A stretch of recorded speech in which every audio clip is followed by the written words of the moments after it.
whose status has since changed. Do we call you former governor or retired governor? Or immediate past governor? Anyone you choose, okay. Our guest is here, the immediate past governor of Rivers State, His Excellency, Chief Nyesom Wike. Good to see you, sir. Thank you very much. Thank you. Thank you. Welcome. Thank you very much. I would have asked how's life in retirement, except that I know that you, from the events we are seeing, is that you are preparing for yet another outing in public service.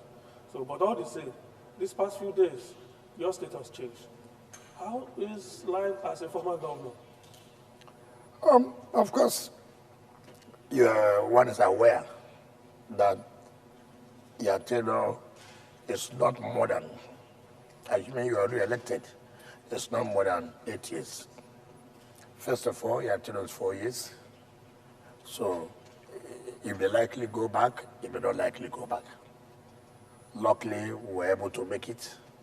And so I know that May 29, 2023, my tenure will come to an end. And therefore, you have to put yourself in that position that it just cannot be forever. This status you have cannot remain that way. Everything has a beginning and everything will have an end. There's a time a man is born, there's a time a man will die. There's a time you are given a job, and there's a time the job must end. So for me, I've always prepared myself. So nothing, the only difference I can say is that as a governor, you have a lot of things bothering you.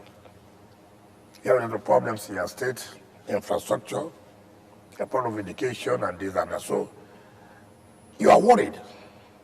You are thinking, what do I do to solving these problems? Now, I'm not a governor. That burden is off me. But the only difference is that I've not really fully adjusted myself in terms of course, as a governor, you are very busy. Sleeping is a problem. So sometimes I wake up by 3 a.m. thinking that I was the governor to solve a problem. To solve a problem. Or trying to see inspection. So I've not really adjusted myself, but it's very interesting. Well, you're one of the very few public servants who rose from local government to state, to federal, back to state.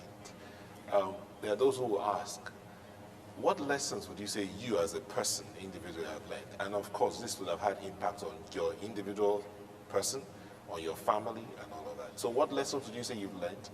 And what, if you were to give an advice, for instance? This is before we go into the national issues. Well, you see, first of all, if you want to go into public service, what I found that most people who go into public service are not prepared for it. Some people just go in that, take for example, that name nomenclature, chairman of council, governor of Rivers State, right? So when you have nothing to offer, when you're not prepared, and you get there, it becomes difficult for you. But if you have at the back of your mind, you are not born chairman. People have been chairman before. And then you are saying, look, what is happening? Why is there no development? Why are we not feeling the impact of the chairman of local government? Why are we not feeling the impact of governor of the state? And then you want to be chairman now. That at the back of your mind. So look, I must make a difference. Because this was what I was saying, that there's no impact. So now that I have the opportunity, what do I do? How will the impact be made? And so I'm focused. Some people want to be governor just for the name. And when you go there are these things that I see that happen. Oh, my brothers, this is our turn. This is our turn. And when you have that at the back of your mind, you will not be focused on the job. Because you have to have become a governor. My status have changed. I can order for this, I can travel, I can do this and that. No, that is not the major thing why you became a governor. Why you became a governor is to render services to the people. And how do you render these services? It's another thing. So if you have at the back of your mind that I have come to provide services to the people, you will see that you will achieve quite a lot. That is why sometimes people think that governance is so difficult. There's nothing difficult about governance. When once you are focused, when once you have the passion, when once you are committed to that job, you see it is very easy. Very easy. You can't solve all problems. You can't. But people will see that you have made an attempt to solve a lot of problems. And then when somebody comes in, the person will build from what you have done to add. If everybody adds as you come in, obviously, the society will improve. Okay, Your Excellency, I'd like to take you back to what has been a talking point since you left office. Yeah. And the event of the grand reception by your people. Yeah. It was so massive. We had turnout of people. For most of it was very emotional, and we saw you on that program, and we could see the soft side of you, aside from the rugged and the dogged Governor Nyesom Wike that we know, we saw the soft side of Your Excellency. Yeah. Now, can you share the feeling? What was it like for you on that day? Do you know, I never felt that the day went for the, first of all, nobody handed over to me. So I never witnessed handover ceremony. And that day I handed over. I saw the activities, leading to the inauguration ceremony. When I handed over the flag of the state and the handover note to my successor, and then he saw me off to the car with my wife, when I was leaving, it was when I became emotional, how people were even shedding tears. I was touched. But that didn't bother me much. When I left the stadium, through the Romamas Road, what I saw on the road,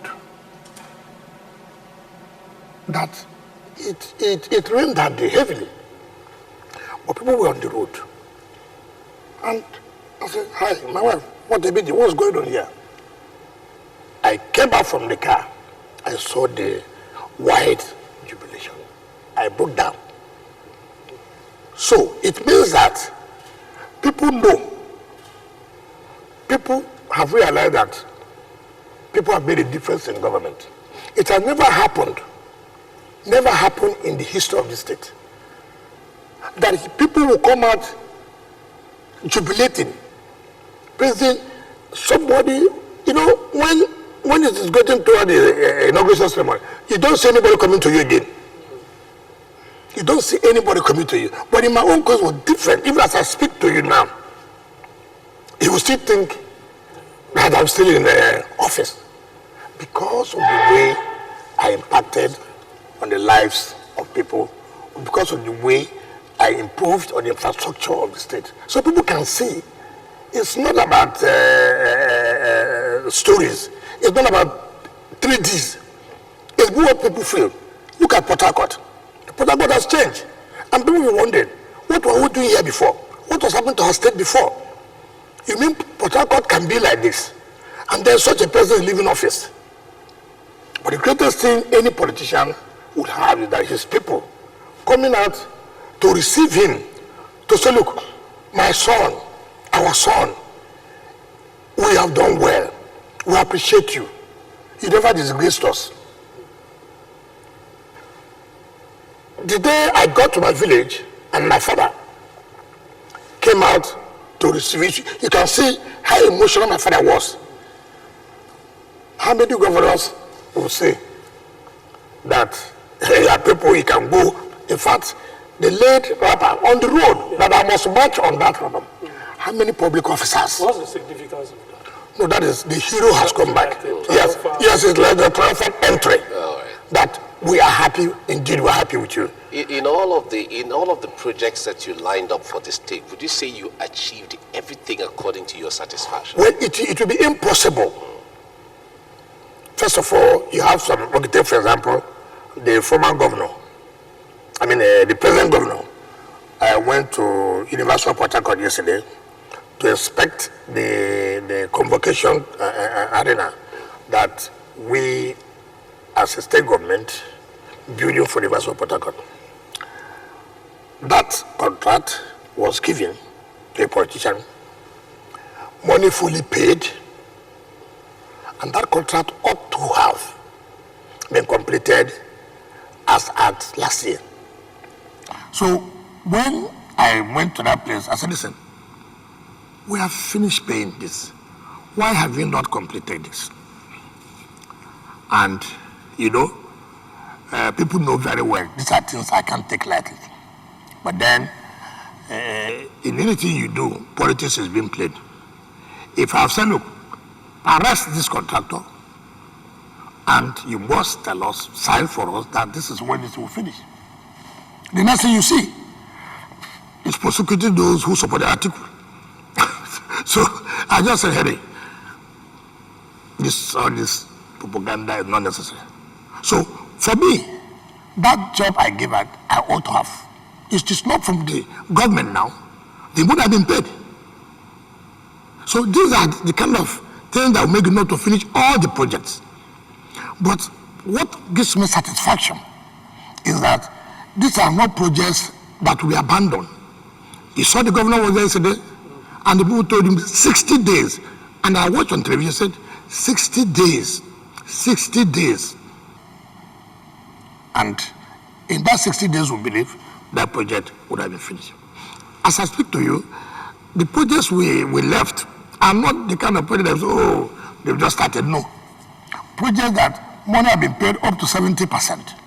And the governor, being part of us as a former accountant general, knows everything we did. And I can tell you, in his 100 days in office, the kind of projects he will roll out will be shocking to the entire country. Because for me, if you are leaving office, you don't just keep crisis, bottle of crisis for your successor. You should also put things in place that will make your successor to succeed. And that's what we have done. So now that you've handled... Just a quick follow-up on okay. that. Would that be part of the reasons that informed his choice for a kind of seamless continuation of governance? Part of what I've seen in our system here is that when somebody is not part of that system, he comes in, he abandons everything that had been done by the previous administration. But unfortunately, I didn't do that when I came. But even though nobody handed over to me, in 2015, every project that was awarded by my predecessor, I completed them. In fact, it became a problem that when we go and commission a project, all you hear is that, was it the one who awarded it? It's not you to praise us that we did not award it. Yet, we said, no, this is a government fund. Government is a continuum. You're not telling us that, no, we are not the ones who awarded it. Is award the problem or completion? So that you had said no to. No. Like the monorail. No, I didn't say no. The people of River State said no. When I came, I summoned a meeting of stakeholders in the government house. And I said, look, tell me, from the records, this project, over 50-something billion have been spent. And from what the contractors are saying, they require about another 40-something billion. So, what is the economic viability of this project? Do you advise I should go into it or I should leave it? I use the fund for other development projects. And they said, look, this is not our priority. What is the kilometer of this monorail? Where is the traffic is taking? From where to where? So I listened to the people, and if I had that kind of money, where you had that monorail, it would have built flyovers and then to decongest the as a rivers man, yes. What will not become of that project? Every time you drive frankly speaking, I don't know what the future will be. But I think that maybe in future the state may want to, but we also look at it for the man who started it, for him to see really. That is if it survives the future. Yeah, but people will know. Well, that guy's government, the kind of project you carry out must be thoughtful, must be impactful. You see, some people go to Dubai. I said, oh, I saw this monorail in Dubai. And then you come to your state, I will do monorail. What feasibility stuff? What study have you carried out on the performance of this project? Yes, monorail is a fine thing. If you see people are okay, fine. But what's the impact? As about time, is there a major problem? Is that a major problem of the state as at that time? Maybe in future, in 40 years, maybe. But now, what are the immediate problems that the state requires to solve, to move on? I mean, you can't just carry a project that will be useful in 100 years' time. When you are talking about what you can solve now to make the state economically viable. Okay, you talked about some project that you carried on from your predecessor's project. What about the remodeled schools? There are some who argue that you abandoned the schools that were built for these children, and they were not all used. You know, the problem people have is that they don't like to say the truth. I was chief of staff then. Why are you bringing down schools to say you want to start building new schools? If you look at the report by the Economic Advisory Council, which he set up then, headed by the late Professor Nyesom, who just died. If you see the report by late Professor Nyesom, how can you award just for purposes that you want? Even some schools are starting where you don't have 200 persons. Yes, unnecessarily. I went to Minima one of these days. How many people in Minima? Go there. Over 300 of these schools just left like that. Take, for example, Government Secondary School, Ogu, in Ogu local government. They brought down the whole building and said they are going to build a new one. Not one single block was put. This is a school that you see children, people are there. And you gave them hope, you brought it down. It was as I came, I went there and rebuilt that school. Go and see the standard it is today. The same thing happened in Government Secondary School, Emohua. You remove the school where the school was. They are going to build a modern school. The school was abandoned, not completed. Now go and see what was done in Emohua. We have rebuilt the school. Now this one you say was a modern school, abandoned. I gave it to the university to be a campus of the university. And which has been completed. Go there and see. Go to Government Secondary School, go to Eche, in Okehi. You want to build a modern school. For Christ's sake. These jobs were awarded 4.3 something billion at that time. What happened? Not completed. So you have all kinds of projects here and there. And why we have Government Secondary School, okay, in such a dilapidated school, you're now building a modern school opposite that Government Secondary School, okay. Why not rebuild Government Secondary School, okay? We'll go and see what we have been there now. Now, this other modern school, I've given to the army to use as army day school command. You don't just, you see, people, that's why I say, people will go to Dubai. You just want to say, I am the one who brought this thing. We have good schools. Renovate the school, equip the school. But you were chief of staff in that government. Yes. As chief of staff, you had a voice. You have voice. Voice in the administration. You see, something you must know. What's the role of a chief of staff? Yes, if your boss say, look, this is what I'm going to do. If you have advised, he said no. What do? Are you the governor? You can't do anything. We don't need to go to the public to say that we advise. No, we don't need to do that. Even with your strong character? No. My strong character will not mean that we are giving advice to your boss. You need to such a public way that you're disagreeing. No, you don't do that. You go back and say, look, I don't think this is good. I don't think we should do this way. You know, that time, there was money. What was the exchange rate? $1.50 to $1. that was why people say, look, we had money, but we didn't know what to do with the money. If I was governor as at that time,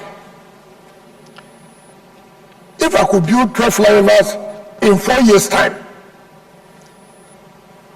with the exchange rate of almost 700 to a dollar, then know what would have happened at that time. Talking about the flyovers, Your Excellency, you've just left office only a few days ago, and I'm sure you've had time to reflect on some of the actions, the decisions you took while you were governor. Do you have any regrets over any of your policies? I don't think I have any regrets in any policy I've taken or any budget I've embarked upon. Take, for example, you said about the flyovers. The only problem I have now, and that's why I believe the present governor will be very decisive. Our people don't like good things. I passed there the other day. You know what people are doing? You know, we use mesh wire to protect so that people don't go there to start trading. You know what they're doing? They're not cutting the mesh wire. This is the kind of things. I mean, you spend money, government spends money to beautify a city, to develop a city. You see some group of people now coming to destroy that. I couldn't believe it. I came out from my car. I said, you mean human beings can do this? So I called the governor. I said, listen, I just passed. He said, yes, you have seen it. And I think he says meeting with the chairman of councils today. Because if you catch such people, treat them as armed robbers fully. You treat them as armed robbers. There's nothing like, oh, let them face less offense. No. That's the only language people will understand. I don't want to call the particular group, so let it not become, oh, you're having in mind this. But we know people who, what they do, sometimes, you know, you have this manhole. They go and move it and go and sell. And it's terrible. It's terrible. But so, my concern is, if government does not take decisive action against them now, you will regret the whole thing you did. But I know that the government require a change in strategy, because you go to some parts of Port Harcourt now, you find that those manholes, the irons have been removed. And they pull out these irons, sell them and make money. Couldn't we have come up with a better strategy of maybe putting a slab on it? You know, rather than the irons those irons are quite expensive. It will be difficult for you to put a slab, because these are where, in case of maintenance, you know, for the companies, you can see human beings will go in there to clean the drainages and the rest of it. So it will be difficult now. But the point I'm making is that how people will learn. These things are done in the night, in the midnight, early hours. Now, what you do?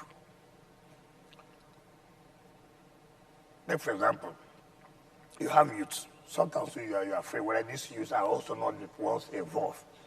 Now, tell the chairman of council to set up vigilante team.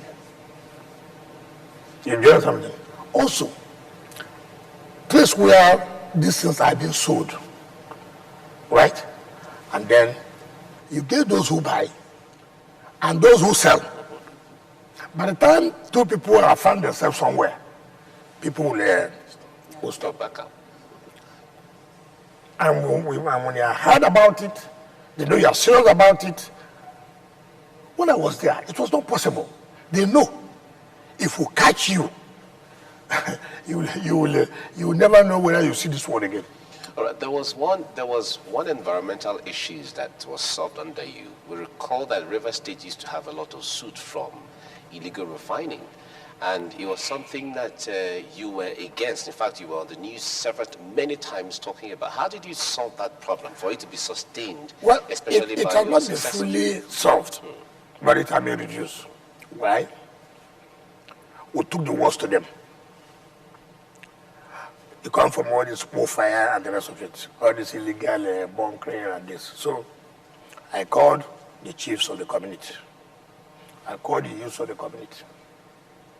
These things are done by you. If they are not done by you, then you are a complex story, because nobody, no outsider could have done this here, and then you are watching. It's not correct. So the chiefs are involved, the youth are involved. I declare the war. I declare the war. I said, look, if this happens to your community again, chief, I will take you. The youth, I will take you. And of course, everybody had to say, listen, there's a problem. Again, the security, some of the security were involved. They were the people who ate these boys because they get money from there. I know nothing pains you. You think you're working with security agents, not knowing that the ones collaborating with these people. They escort these products out. We have had so many instances. There was a time I just told my team, I said, listen, what kind of country is this? I'm not in charge of security. I can't say anything. And for me, it's a major problem. And that's why, for you to reduce this oil theft, let the president not deceive himself. He must tell the security chiefs and point at them clearly. There's no way you can tell me we come not to this oil theft without your being involved. Let nobody deceive you.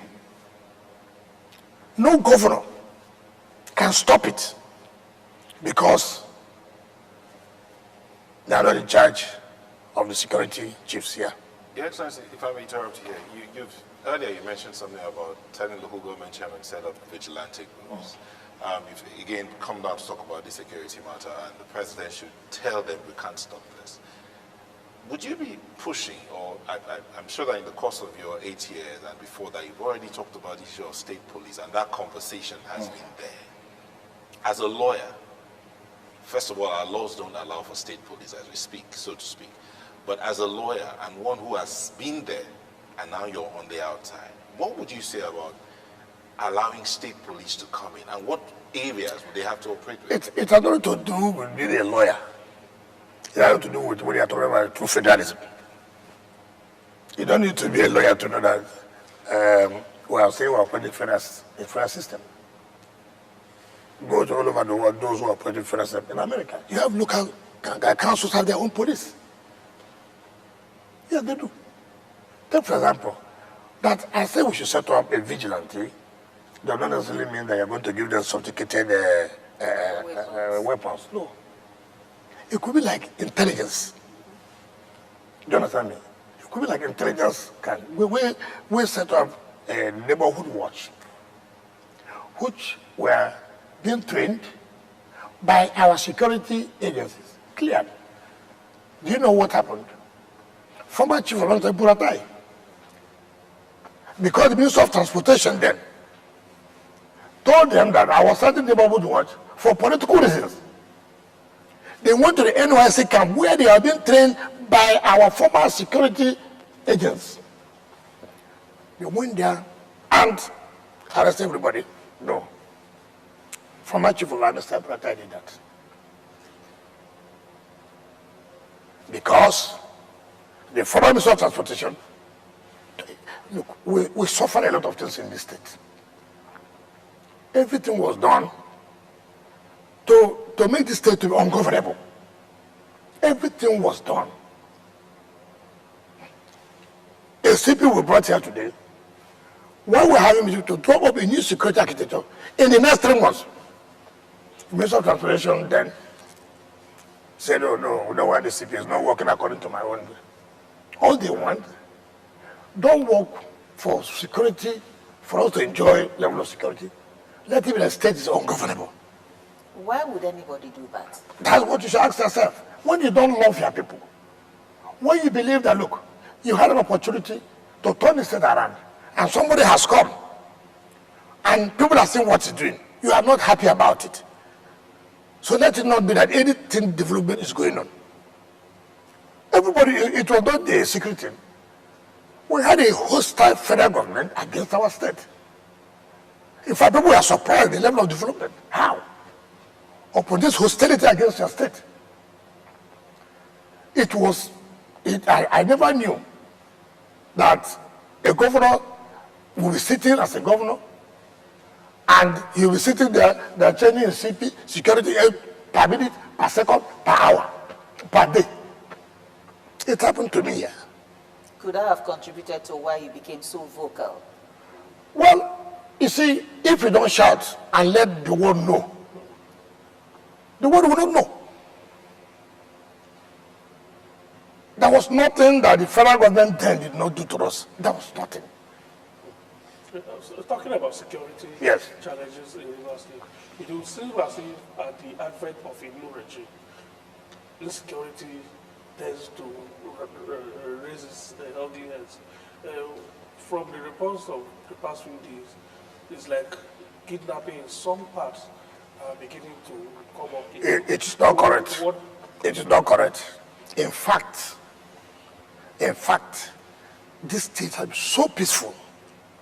There's a case of a kidnapper. That does not mean that no country, you hear in America, shooting of school children up and down. That does not mean you had your other day, Sokotans of how many people were killed. That does not mean you had the other day, how many were killed in Benue. You heard the other, how many were killed in Plateau.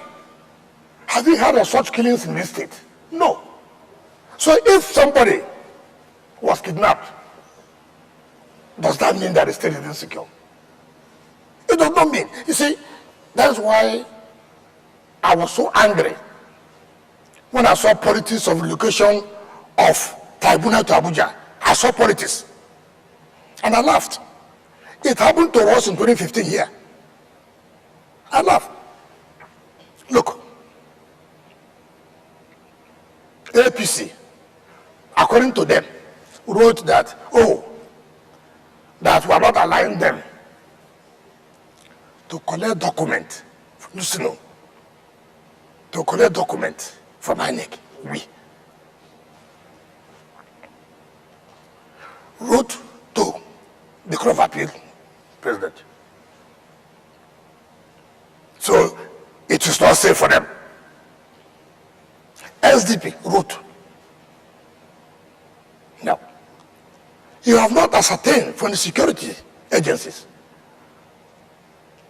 to what extent is this correct? To what extent? Is it correct? Or just mere political? Now, the same people who wrote that petition, SDP has withdrawn their petition, APC has withdrawn their petition. Right? They have withdrawn their petition. The same people who wrote, they are not civil. Now you ask yourself, what's the insecurity rivers? But the Latin Petition Tribunal is in Benue. Look at the number of deaths. In Plateau, is there. In Sokoto, is there. So many people are dying every day. You heard what somebody was saying yesterday. I was watching the channels. What is them? I think show me something like that. Said how he was attacked in the tribunal and this and that and that. But you see, we politicize everything in rivers. Everything is being politicized. And we know. When you talk about this insecurity, people use it to play whatever thing they want to do. For Christ's sake, no government can tell you that you can't have one crime or the other. No, it is not true. That government is not serious. Even development is a big crime. So they may find that there was one level of kidnapping. Does not make the state to be insecure. What is important? The question really should be your successor not being a member of the State Security Council while you were governor. It doesn't need to. It doesn't need to be the tricks you use to ensure that the peace reigns. First of all, you don't need to be a member of the State Security Council before you know. Listen, He was a top member of government, a civil servant at that level. That he's not a member does not mean that he does not get information. 2, there's the handover note. What we did. And in terms of funding of the security agencies, who was releasing the money? It's the Office of Accountant General. So he knows what we did for security agencies for us to be able to achieve peace or relatively in the state, excuse me. So being involved, if you are buying equipment, who releases the money? If you are giving logistics to the security agency, who releases the money? So he's fully aware. And again, he has a handover note that, look, see what we did in terms of security to be where we are today. To be where we are today. Unlike mine, I never had any handover note. I didn't know what was there, what was, I didn't have it. So it's just moving like this. What do we do? That was what happened to us. But maybe that's why you were able to make so much impact that your people came out to show their love and appreciation for you. Well, it's not only, it is the passion, the commitment. I mean, if a state, I'm not the most intelligent person, I'm not the most handsome person. So if the state will say, look, we are giving you a mandate. Our hope is on you. For me, it's an honor. It's a big privilege. And the only way you can thank the people is not to disappoint them. Would you let your successor also serve the people without interfering? He's already doing it. What do you have? You see, like I said before, if you mean well for the state, your successor should not inherit problems. The only problem you should have are the normal problems in every government. Take for example, you cannot, nobody will tell you that, look, the issue of security, that well, some people may have reduced the level of security, which we did. And so he will work to make sure it still comes down. In terms of deliverables, some will say, look, they can't do anything because of the huge debt. All right? Some can say, look, all these things, they will say they are worried, are bogus, not in existence. So it's a problem for you. You now begin to say, how do I cope? When I came in 2015, our IGR was 4 billion a month. And that time allocation was heavily bad because the production level comes so low to about even 700,000 per barrel a day. 700,000 barrels a day.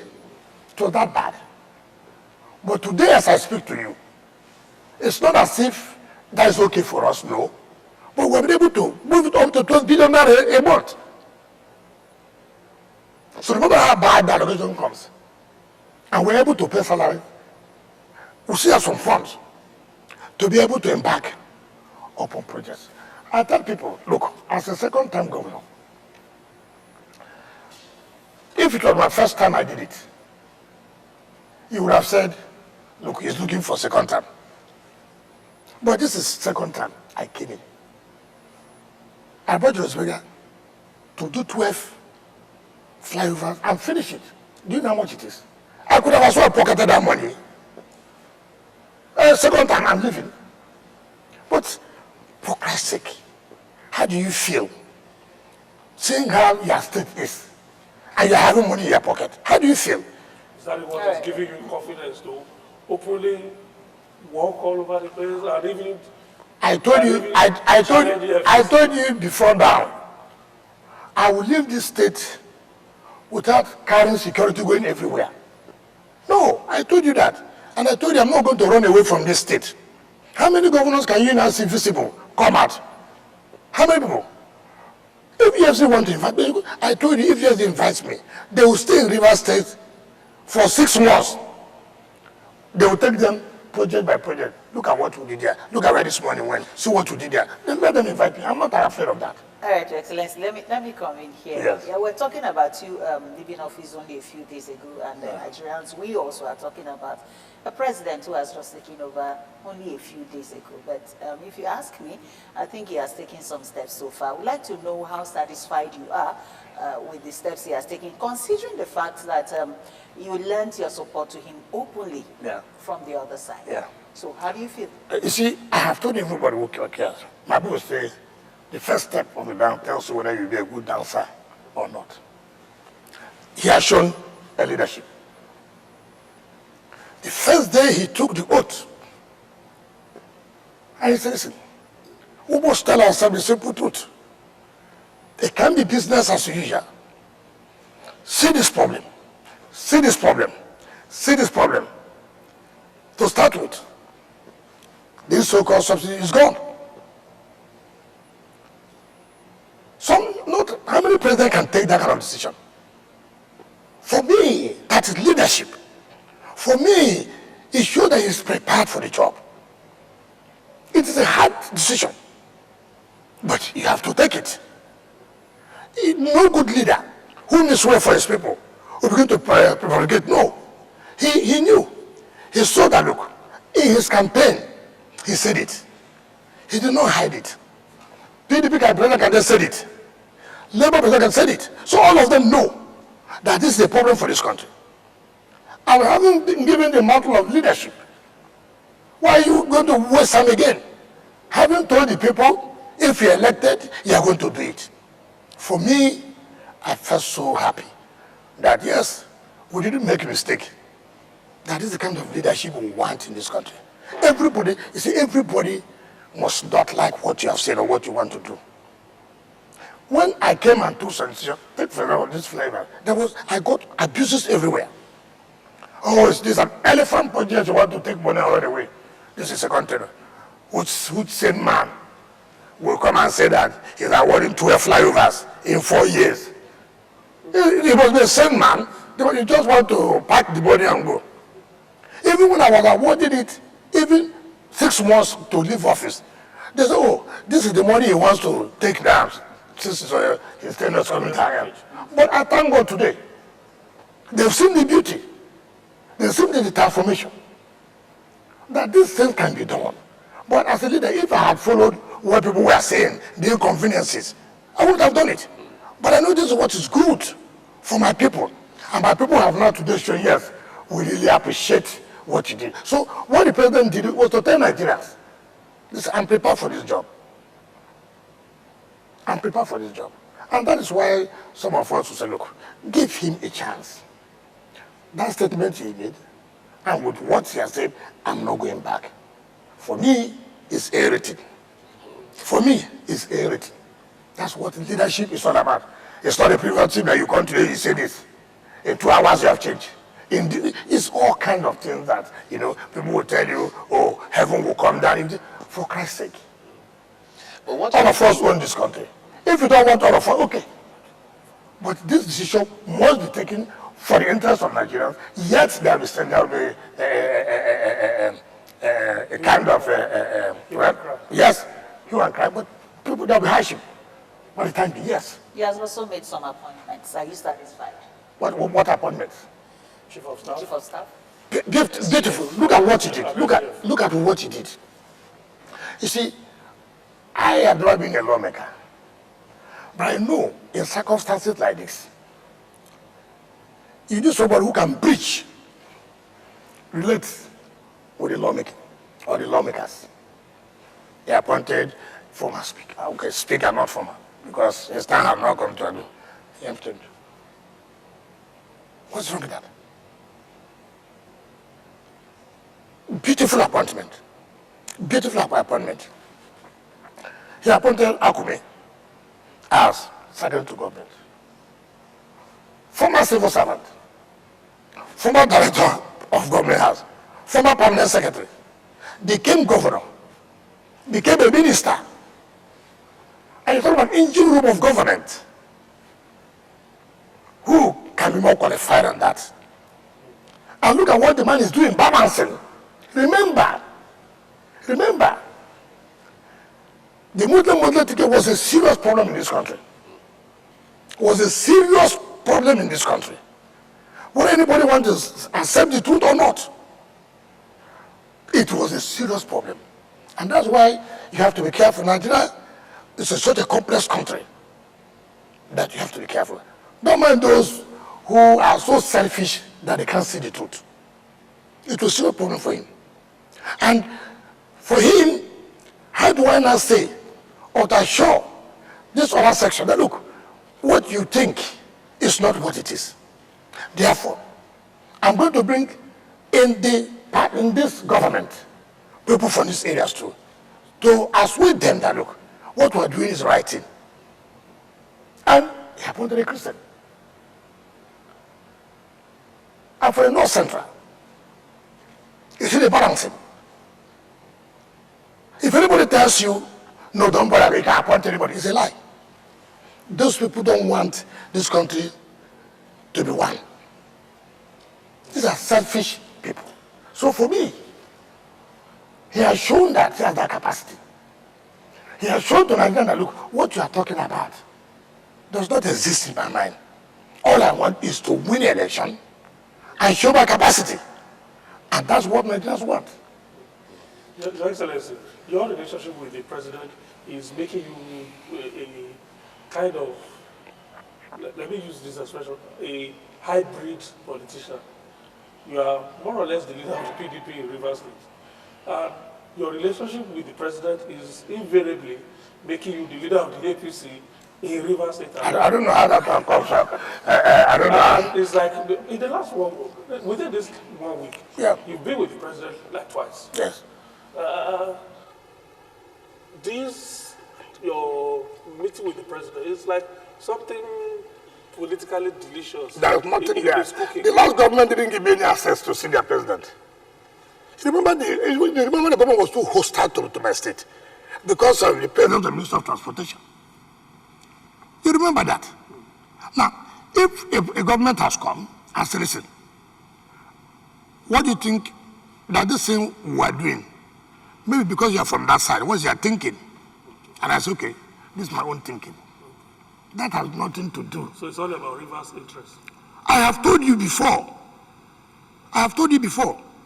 Because even if you're talking about Nigeria, there are states that make up the country.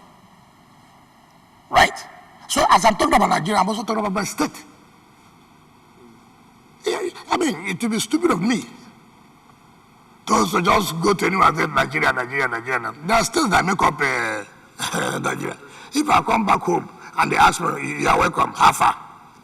What would I say? So you see, it's very special. Is that not contrary to the principle of federalism, where you're always running to the center for whatever it is? I'm not running to the center, but which is even wrong. That's what we're saying. The federal government has enormous power that has made the states to be beggars, which is not the way it's supposed to be. Take, for example, when I challenge the issue of VAT, I said, listen, under a normal federal system, even by the Constitution, VAT is to be collected by us. But it was politicized. Some states who believe that they get money from VAT, who they don't contribute, teamed up. Some came as this region. Some even by the issue of religion into the whole thing. And I asked them, listen, look at the Constitution there. Am I the drafter of the Constitution? Look at it there. It's part of our federal system. And it's the problem we only say that we practice federalism on pages of newspaper. But in reality, there's no federalism in Nigeria. There's no federalism. That's why most people are afraid. So why you see states every time I go to Abuja is the nature of the federal system that we operate. We are merely beggars. You see a governor going to kneel down before IG. You see a governor going to kneel down for chief of public state, in all kinds of things. You see a governor going to kneel down for a permanent secretary in the federal ministry, begging. Look at the issue of stamp duty. Very clear. Who should? But for, peace to reign, they agreed that, okay, let the matter go for Supreme Court. You get this percentage, you get up to now. Maybe permanent secretary, Minister of Finance, maybe Governor Central Bank. Dictating when the money, you see, I just said, look, we don't have any, let us not pretend about it. This is what you have agreed. And politics came in. Is that the kind of federal system that we should run? that states now go to central bank. Look, this governor of central bank is like a president. It is a system. Governors are just beggars. So go and see where they are queuing. But still, I've never seen that in my life. Your Excellency, Yes. we'll go It's on recent, yes. shortly, but maybe just before we get to that point, still on this constant meeting with the president. The president is enjoined to pick a minister, at least a minister from every state of the federation. If he offers you the slot for Rivers State, would you take it? In fact, there's a list that is already trending online. I'm sure And you've his name seen that is also. prominently And in on that fact, list. your office is has already been identified. There. Let me not go into that. But I know, Your Excellency, you've also seen that list trending. So how will it go? A PDP man in an APC government accepting such offers? Are you talking about APC, PDP, or you are talking about Nigeria? You see, must I be relevant only when I'm given an appointment? You see, this is the problem we have. Must you be relevant only when, like somebody said, your relevance is what you were able to do while you have opportunity. Your relevance is how your people see you, right? That's your relevance. Not when you are given an appointment that makes you relevant. No. But like I said, every week you see people rolling out different lists. What is my business? The Mr. President has not called me one day to say, look, this is what I want you to do. For me to say yes or no. But you see people every week. In fact, I'm sure this week another list will come out. And your name will always be there. Why? Because they are let me tell you what they think. So they think because the way Rivers State is now, it's clear. Politically or The otherwise. president's party in Rivers State is not in sync with him. What's my business? If they have problem, I don't know. Probably that's why you have become the beautiful bride. I don't know. It is the relevance. It is the relevance. Listen, we say we are supporting Southern president. Our Southern president won. These other elections were local. House of Assembly election, local. Not Assembly election, local. Governorship is local. But presidency was a national issue. And people were saying, look, this is what they want now. The power must shift now. And it was easy. And you remember, in the local areas, what some of them were telling, where are we voting for this one? They're already aware. It's a language they speak. Forget about what you see in the urban. In the rural areas, they already, you see, it's like here. If we're doing governorship. In a community where a governorship candidate comes from, you will see the sentiment there. They're not talking about assembly. You see what they're talking about? We'll put here where our own son. It is in the urban where you speak all this grammar. It's just like I said, maybe, I don't know. Like I said, people are always speculating. Nigeria, when I was finishing my first degree, I think my supervisor said, look, he wants somebody to, can't I take it up? Rumor, how does it emanate? Who are the beneficiaries? I said, sir, there are not too much literature on this. But it's something you can say, yes, maybe if I do my master's, I will do, but now let me graduate first. Let me have my degree. And then my master's, I can now, sit down and come up with, what you do, your research work, a questionnaire, this and that.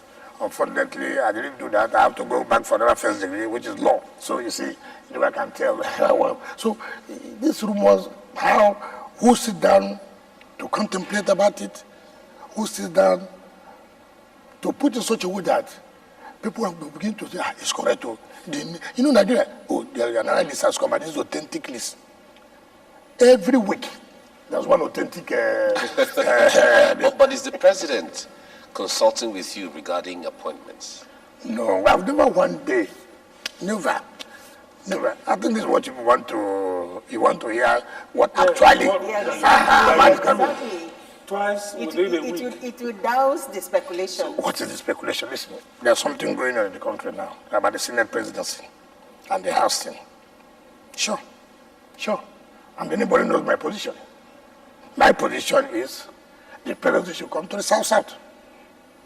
The presidency of the Senate. Yeah, of the Senate. We're not talking about president of Nigeria now. We're done with that. Should come to the South. Ask me why. People, you see, I don't understand how this country, how it's operates. People are so selfish. If you agree that the presidency should come to the South, tell me in truth, where should you go now? In truth, it can't be in the Southwest, right? How will it be in the Southeast? South has only produced one Senate president, 1979, Joseph Wike. Southeast has produced over 7. Ewerim, Ayin, Wabara, Nyamani, Okaribo. Name them. Anyim. Name them. Let us tell ourselves the truth. The problem when you say the truth in this country, people try to align it to, you know what, in terms of performance for Mr. President, in terms of performance, if we want to use electoral success, it's the South after the Southwest. All right. Your Excellency, we need to put you on hold. Okay. Because it's top of the hour. Let's take a quick break. At least that will also enable you to get some breather. When we come back, Maria will probably lead us in that second stanza.